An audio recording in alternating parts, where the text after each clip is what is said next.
Hello viewers, welcome to our channel. Today we are going to discuss how to learn English and what to do. বন্ধুরা, আজকে আমরা আলোচনা করতে যাচ্ছি কিভাবে ইংলিশ শিখতে হয় এবং কি করতে হয়। এই বিষয়ে আজকে আলোচনা করব। আশা করছি আপনারা আমাদের সাথেই আছেন। আমরা আজকে 4টি বিষয় নিয়ে আলোচনা করব। কোন একটা ভাষা শিখতে হলে 4টা বিষয়ের উপরে স্কিল বা দক্ষতা অর্জন করতে হয়। সেই বিষয়গুলো হচ্ছে কি listening, reading, writing and speaking. এই 4টা বিষয় যখন কেউ আয়ত্তে আনতে পারে তখনই আমরা বলতে পারি যে সেই ব্যক্তি বা সেই মানুষটি একটি ভাষা তার দখলে আছে, সে এই ভাষাটি বলতে পারে। সো আজকে আমরা এই 4টা বিষয় নিয়ে আলোচনা করব এবং কিভাবে যারা একদম বিগিনার লেভেলে আছেন কিভাবে ইংলিশ শিখবেন কিছু ভেবে পাচ্ছেন না, তাদের জন্যই আমাদের এই ভিডিওটি। চলুন তাহলে শুরু করা যাক। Number 1, listen better English at least 30 minutes daily from BBC, CNN, Discovery, YouTube, etc. প্রথমেই যে কাজটি করতে হবে, ভালো ইংলিশ শুনতে হবে এবং প্রতিদিন কমপক্ষে 30 মিনিট শুনতে হবে। সেটা আপনি বিবিসি থেকে শুনতে পারেন, সিএনএন থেকে শুনতে পারেন, ডিসকভারি চ্যানেল থেকে শুনতে পারেন কিংবা ইউটিউবের ইংলিশ কন্টেন্ট আছে এরকম ভিডিওগুলো আপনি দেখতে পারেন। মোট কথা আপনাকে ইংলিশ শুনতে হবে। ভালো ইংলিশ শুনলে তবেই আপনি ভালো ইংলিশ বলতে পারবেন। যেমন দেখুন, একটি শিশু সে কি করে, প্রথমে তার চারপাশের যে সাউন্ডগুলো আছে, শব্দগুলো আছে, সেই শব্দগুলো সে শোনে। তারপরে সে আস্তে আস্তে যে শব্দগুলো শোনে ওই শব্দগুলোই বলার চেষ্টা করে।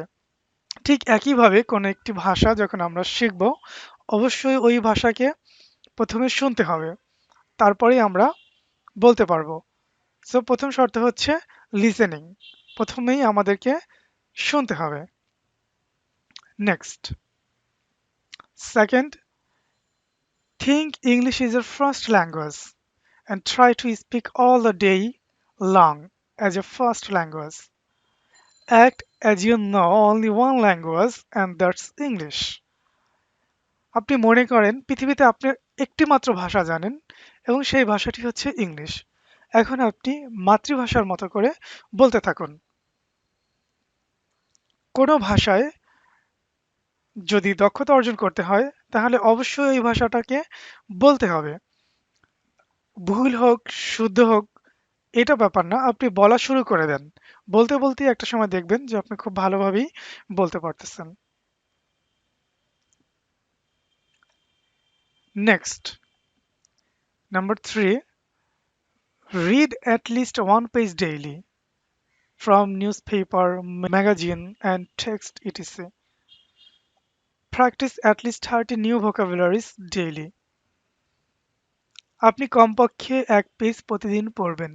সেটা হতে পারে ইংলিশ নিউজ পেপার থেকে কিংবা ইংলিশ কোনো ম্যাগাজিন থেকে, ইভেন আপনার টেক্সট বুকও হতে পারে। মোট কথা আপনাকে 1 পেজ পড়তে হবে। বাংলাদেশে অনেক ইংলিশ নিউজ পেপার আছে, যেমন নিউ এজ আছে, দ্য মর্নিং সান আছে, ডেইলি স্টার আছে। আপনি যে কোনো একটি ইংলিশ নিউজ পেপার কিনতে পারেন এবং সেখান থেকে আপনি পড়া শুরু করে দেন। দেন কমপক্ষে 30টা ভোকাবুলারি প্রতিদিন শিখবেন। Next, number 4, write at least one page daily about your liking, disliking, your feelings, your experience, etc. You may write email, letter and SMS in English also. আপনাকে কমপক্ষে 1 পেজ লিখতে হবে প্রতিদিন। আপনি আপনার ভালো লাগা, আপনার পছন্দের জিনিস, আপনি যেগুলো আপনার ভালো লাগে, আপনার মন্দ লাগা, আপনার কোনো অনুভূতি, আপনার কোনো অভিজ্ঞতা, এগুলো আপনি লিখে ফেলুন ইংলিশে। ব্যাস হয়ে গেল। আপনার প্রতিদিনকার যে কাজকর্মগুলো আছে, আপনি প্রতিদিন যা করেন, এগুলোই কমপক্ষে 1 পেজ ডেইলি লিখে ফেলুন। আপনি চাইলে ইমেইল লিখতে পারেন, লেটার লিখতে পারেন কিংবা এসএমএস করতে পারেন। এসএমএস এ যখন বন্ধুদের সাথে চ্যাট করেন, তখন সেটি বাংলায় না করে ইংলিশে করুন। That's all. By this way, you can learn English. Thank you for watching and stay connected with us for more videos.